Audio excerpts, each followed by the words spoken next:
Саламатсыздарбы, Кыргыз Тайм каналынын көрүүчүлөрү. Биз менен бирге баарынан кабардар болуңуз. Эки буту жоогун санынан жок экенин көргөндө денем муздай түштү дейт бүгүнкү каарманыбыз ишкер Азамат Байматов. Ишкер Азамат Байматов топтогон каражатын ыксыз коротуп, кычыраган унаа, үйгө сарптагандардын катарын толуктабайт. Тапкан ташыганын бей-бечараларга берүүгө ашыгып, жардамга муктаж адамдарды аз да болсо бактылуу кылыш үчүн Кайрымдуу бол аттуу коомдук фондду түзгөн. Коомчулукка кайрылып, майып, кароосуз калган 20га чукул энени үй жайлуу кылып, жакшылыктын үрөнүн сепкен ишин улантып келе жаткан Байматов менен бүгүнкү берүүбүздү улантабыз.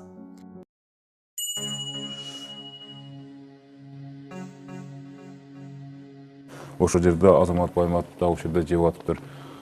3 жыл болуп калды дедиңизби? Мына ошо 3 жылдын ичинде Азамат Байматов 3 этаж үй салды.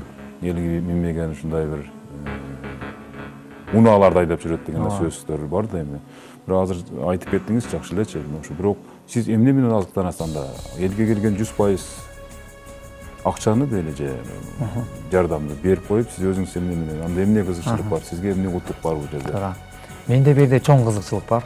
Өтө чоң кызыкчылык бар. Же балким бир саясий партияларга эрегишип, упай топтоп кийинки шылоорго аттанып атасызбы? Жок, ошол бул аябай кызыктуу суроо. Анткени бул жерде менде өтө чоң кызыкчылык бар. Бул жерде Кудай буйруса, мен мисалы бул жолдо байып аткандыгым, же болбосо ошол эле айдап жүргөн машиналарым, же салган 3 кабаттуу үйдө жашайм. Биз ушул суроо өтө туура. Мисалы миллион сомдук машина айдайсыңбы Азамат деген суроолор бар. Ооба, мен миллион сомдук машина менде бар. Мен бар нерсени жокко чыгарып, эл алдында же Кудай астында жалганчы болгум келбейт. Мен Кудайга шүгүр. 3 кабаттуу үйдө жашайсыңбы дейт. 3 кабаттуу үй салгам мисалы. Бул салынганда, алынганда дагы фондко чейинки болгон нерселер. Бул 3 кабаттуу үй. Жана могу бүгүнкү айдап жүргөн ошол унааларым машина, мисалы бул жеке өзүмдүн кызыкчылыгым үчүн айдай турган эмес. Мисалы ошол эле жерде тейлөө. Буну деле ошо бирөөлөр сатып берген ошо? Жок, бирөөлөр сатып эмес, өзүмдүн маңдай терим алган акчам. Өзүмдүн жеке жашоомдо. Мен мисалы автомойка иштетем. Мен деле элдин катарындамын. Мисалы ошол эле кафе ресторандар менен келишимдер түзүп иштеп келген. Сүрөт кызматында жанагындай бир иштер жасагам. Рекламдык агентством болгон мисалы Таласта. Ошентип азыр Бишкекке келип, андан башка дагы иштер менен алектенип, бүгүн өзүмдө жеке мындай жашоомдо Кудайга шүгүр бизнесим бар. Ал түшкөн Кайрымдуулук иштерди жасап калууңузга эмне түрткү болду эле? Фонд түзүүгө бир нерсе себеп болсо керек. Чоң атам коомго пайдасы тийген, ачарчылыкта элди баккан, араздашкан адамдарды ынтымакка чакырган инсан болуптур. Ал кишини көрбөй калдым, бирок курдаштары дайыма чоң атамды мактап калышчу. Аны уккан сайын сыймыктанып, мен да ошондой элге пайдасы тийген киши болоюн деп тилей берчүмүн. Элге жакшы иш жасоону окуучу студент кезимде эле баштадым. Апалардын колундагы оор сумкаларды көтөрүшүп, батасын алганда кадимгидей дем күч алчумун. Студент кезде оператор болуп, тойлорду видеого тартып, андан тапкан акчага унаама 10 литр май куюп алып, кары картаңдарды бекер ташычумун. Тааныштарым болсо Азамат мээсинен айнып калганбы деп таң кала беришчү. Бир күнү интернеттен баспаган бутум менен депутаттардан тарта министрлерге чейин жардам сурап барбаган жерим калган жок деп шолоктоп ыйлаган энени көрүп калдым. Ызаландым, боорум ооруду. Акыры элден сураштырып отуруп дарегине таптым. Ал абалы менен таанышкандан кийин досторумду жардамга чакырып, ортодон акча чогултуп, 2015-жылы баштаган үйдү 2016-жылы бүтүрүп, ал энеге жаңы тамдын ачкычын тапшырдык. Анда улуулар, Кыргызстанда мындай жардамга зар аялдар, энелер көп, ишиңерди токтотпогула деп батасын берди. Ошондон кийин Кайрымдуулук фондун түздүк.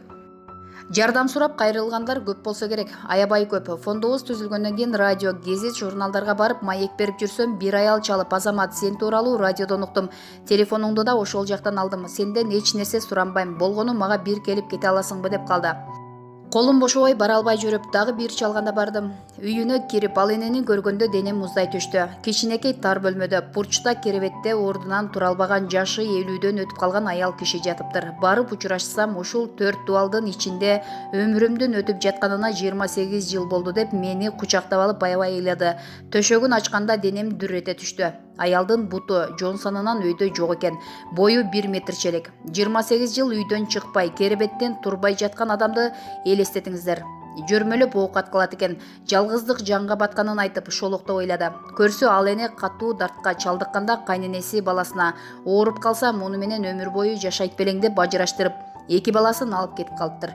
Балдары азыр чоңойгон менен бир басып келип энесинин акыбалын сурап койбоптур. Азыр кызы анда-санда келип каралашып турат экен. Ичим ачышканынан эне сиздин уулуңуз мен болоюн дедим. Ал күнү үйгө барып түнү менен уктабай бул энени эмне кылып кубандырсам деп ойлонуп чыктым. Ошентип интернеттен карап атып Рахат эжеге функционалдуу керебет алып барып бердик. Андан бери 2 жыл өттү. Учурда ал энеге үй салып жатабыз. Жакын арада курулушу бүтүп калат. Сиздерге кайрылган баардык адамдарга эле үй салып бере бербейсиздер да. Ооба, ар кандай тагдыр менен көп адам жардам сурап келет. Бирок биз фондуну негиздеп жатканда энелерге басым жасоону туура көрдүк. Себеби апалардын мээнети зор. Алар көргөн азапты көп адам көрбөйт эмеспи?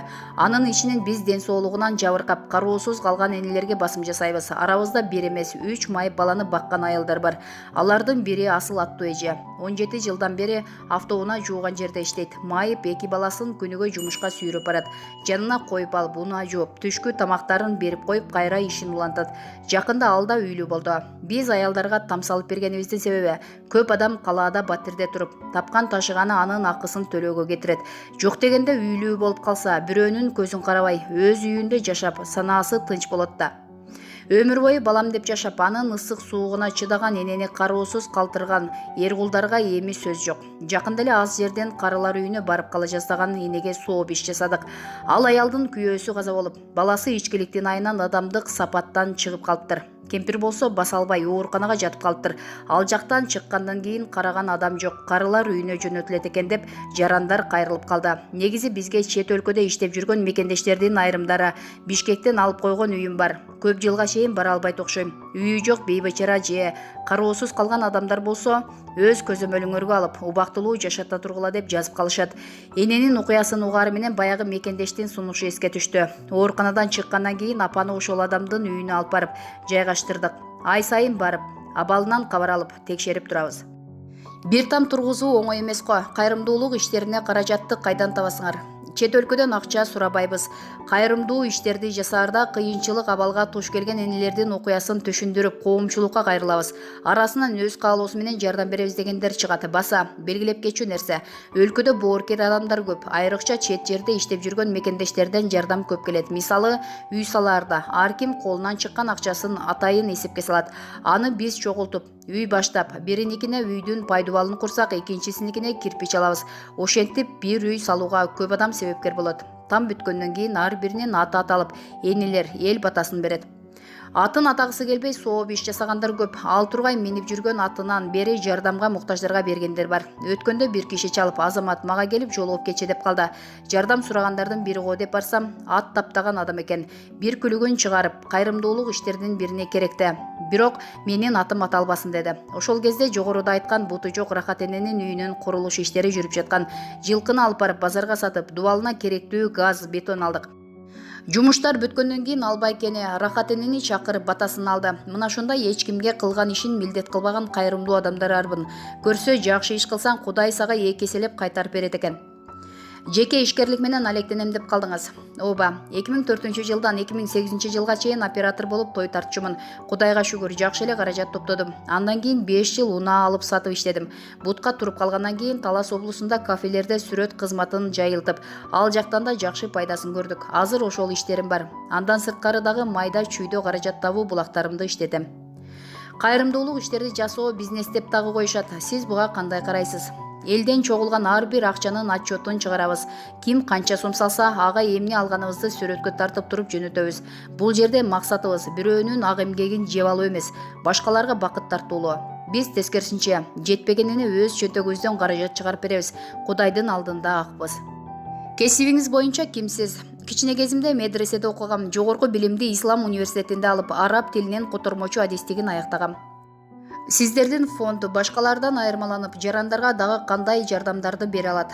Биз жардамга муктаж адамдарга үй эле салып берип чектелбейбиз. Акысыз ашкана ачып, бекер кийим берген дүкөнүн ачканбыз. Ал жактан майып бала баккан энелер документин көрсөтүп, каалаган кийим кечесин алып кетсе болот.